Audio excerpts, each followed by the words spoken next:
Roy Suryo kuliti data pendidikan Gibran di situs Pemkot Solo hingga setnek, fatal.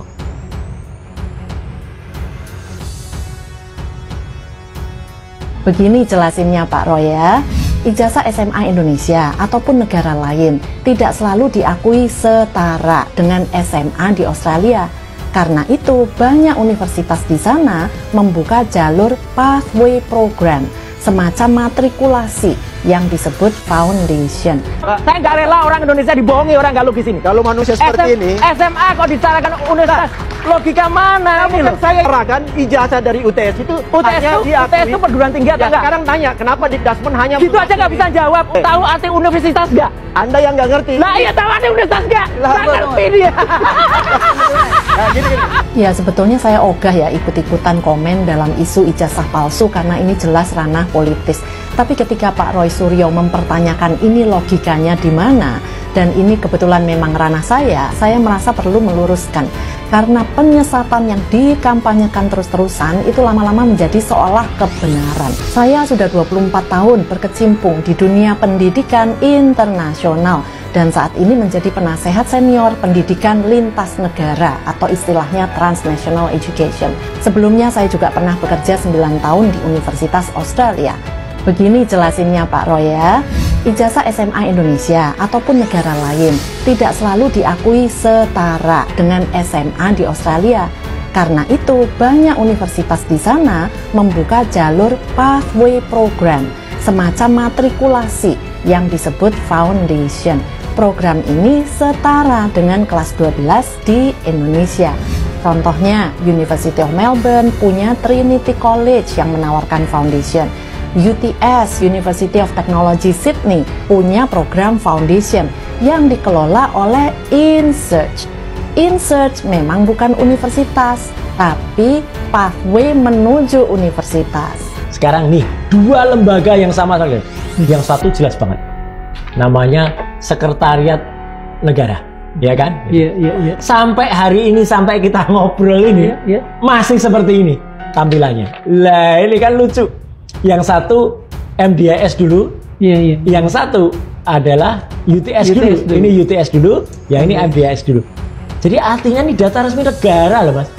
Sekretariat Negara kenapa bisa melakukan kalaupun ini kesalahan, fatal. Artinya orang ini nggak pernah kemudian menempuh pendidikan seperti yang ditulis di antara tadi, karena ini kan mempengaruhi keputusan masyarakat kan, seolah-olah ini S2 kan. Iya betul. Dan yang akhirnya sekarang, ya ini yang lagi kita persoalkan sampai dengan siang tadi, Mas, maaf. Ini ketika kemudian kami ke Kementerian Pendidikan Kebudayaan Dasar dan Menengah tadi siang, ya gitu, sama dengan waktunya ketika Pak Subhan itu. Surat penyetaraan ini yang kita tanyakan. Ini kan ada surat penyetaraan. Oke, ada keterangan, ada konfirmasi apa dari pertemuan tadi? Tadi ada live juga di Sentana Podcast, di Baligi Academy, yang menyatakan kepada kami itu sedinding kaca. Maksudnya? Karena ditutup ruangannya. Oh. Jadi tadinya kami itu diterima di, Pak, kita terima di perpustakaan. Wah, kita pikir, wah ini pasti nanti akan banyak referensi kan? Terus ruangannya lebih besar.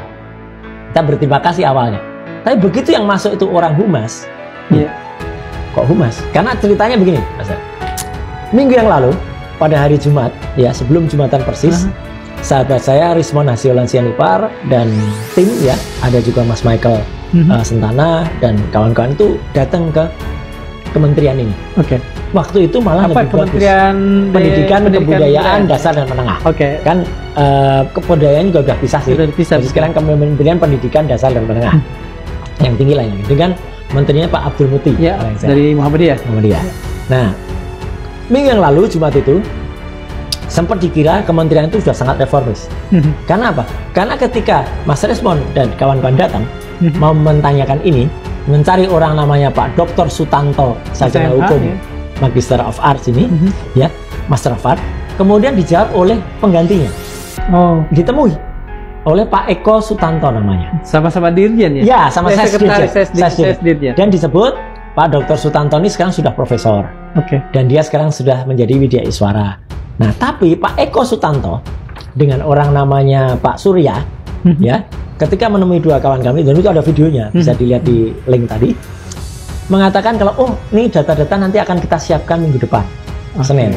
Bahkan dijanjikan sendiri oleh mulut Pak Eko Sutanto. Dalam praktiknya, banyak siswa Indonesia yang bahkan selesai kelas 11 itu langsung berangkat ke InSearch dan mereka memang bisa diterima. Bahkan untuk siswa dengan kurikulum Cambridge, setelah lulus O-level setara kelas 10 di sini, itu juga bisa langsung masuk ke InSearch, kemudian ke UTS University ya. Program Foundation ini bukan hanya diakui oleh UTS, tapi juga jadi jalur masuk yang diakui sejumlah universitas lain, bahkan di luar Australia. Misalnya MDIS di Singapura yang diambil oleh Mas Gibran. Itu juga menerima siswa dengan menempuh jalur Foundation ini.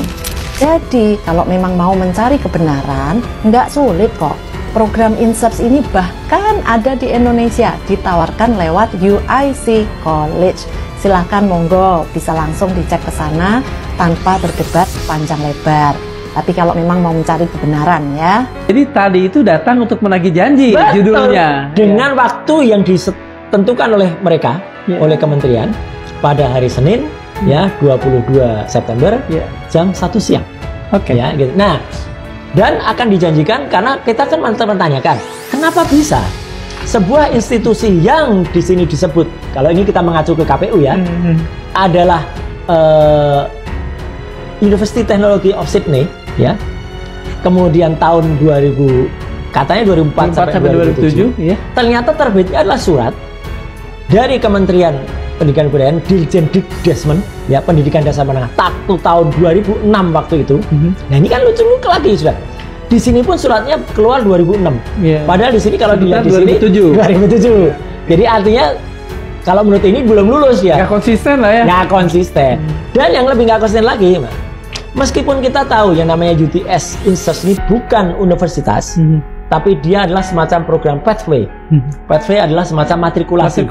Ya. Sebelum masuk ke perguruan tinggi UTS itu ada pathway. Ada juga di universitas yang lain, misalnya di Australia itu ada kampus lain menamakan programnya Trinity atau apa. Ya, oke. Tapi biasanya Mas, ini kan kayak ya orang kalau boleh mengatakan kayak bimbingan belajar, atau akselerasi atau percepat, bukan akselerasi sih, tapi matrikulasi itu supaya dia ilmunya cukup untuk masuk. Jadi dianggap kan, oh SMA-nya masih ada yang kurang. Kalau katakanlah ini masih O level, ya belum A level, masih O level, kemudian kurang setahun dia masuk ke sini.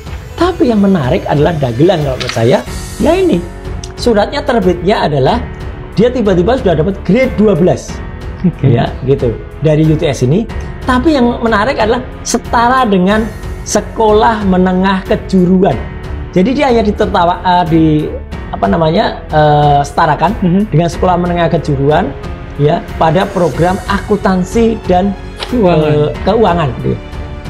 Apakah benar UTS itu bisa disetarakan dengan SMK? Masih yang namanya pathway atau yang namanya matrikulasi itu biasanya hanya melakukan drill atau biasanya melakukan yang sangat khusus, misalnya bahasa Inggris. Bahasa Inggris yang ditantir atau karena untuk persiapan di naik ke situ kan. Atau misalnya kalau UTS-nya misalnya mau ketahuan, Anda mau masuk UTS apa? Oh, saya mau masuk ke misalnya eksakta gitu ya, oleh eksak untuk dapat BSc. Oke, Anda tadinya oke lah, kita anggap kita percaya data inilah. Orchard Park. Orchard Park-nya konsentrasi apa? Kalau di Indonesia mungkin paspal atau sosial. Betul. Kalau dulu ada mungkin ini lebih sosial. Ya, oke, kalau gitu. Berarti ketika di InSearch, program yang sekarang sudah nggak ada itu InSearch tuh. Sekarang sudah ganti college namanya InSearch College ya. Kemudian dia akan dikasih materi-materi. Lah kok mendadak bisa-bisa muncul SMK ini dari mana? Saya potong gitu.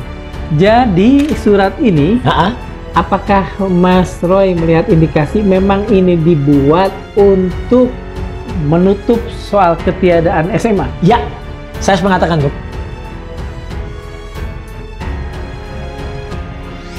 Pakar telematika, Roy Suryo habis-habisan menguliti jejak pendidikan Wapres Gibran Rakabuming Raka menyusul adanya gugatan perdata yang dilayangkan oleh warga bernama Subhan Palal. Selain situs resmi KPU RI, Roy Suryo juga menguliti adanya perubahan data Gibran yang termuat di laman resmi bagian protokol, komunikasi, dan administrasi pimpinan di lingkungan Sekretariat Daerah Setda Kota Surakarta, Solo. Menurutnya, perubahan data Gibran di situs milik Prokompim Solo sangat fatal. Kalau saya bilang fatal, kenapa? Ini menjadi acuan dari situs resmi pemerintah Kota Solo waktu itu, ujar Roy Suryo dalam tayangan kanal YouTube Forum Keadilan TV dilihat pada Rabu, tanggal 24 September tahun 2025. Diketahui, Gibran pernah menjabat sebagai wali kota Solo sebelum akhirnya menjadi wapres mendampingi Presiden Prabowo Subianto. Dalam siniar tersebut, Roy Suryo juga membeberkan tangkapan layar riwayat pendidikan Gibran di situs Prokompim Solo sebelum akhirnya diubah. Menurutnya, sebelum direvisi, pendidikan Gibran di laman Prokompim Solo persis dengan data yang termuat di laman Wikipedia. 2007 Gibran kemudian lulus dari INIMDIS, Management Development Institute of Singapore, kemudian baru dia masuk ke UTS, University of Technology Sydney, INSIR, pada tahun 2010. Enggak konsisten dengan ini kan? Bebernya. Lebih lanjut, Roy Suryo pun mengaitkan soal perubahan data pendidikan di laman resmi Prokompim Solo dengan jabatan Gibran saat menjadi wali kota. Artinya tidak mungkin seenaknya staf-stafnya nulis ini kalau tidak ada dasar atau bahkan saya secara lebih ekstra mengatakan kalau tidak atas persetujuan Gibran. Enggak mungkin. Yang pasti Gibran marah toh, ujarnya. Tak hanya itu, mantan Menpora era Presiden ke-6 RI SBY itu menyebut fatalnya data lama pendidikan Gibran di situs milik Pemkot Solo juga pernah disadur oleh dua media online ternama. Namun, artikel pendidikan Gibran yang sempat tayang itu akhirnya diturunkan alias di take down. Mereka mungkin mendapatkan sumber dari Prokompim ini kan, ujarnya. Roy Suryo juga memamerkan infografis tentang pendidikan Gibran yang ditayangkan media nasional di masa Pilpres 2024 lalu.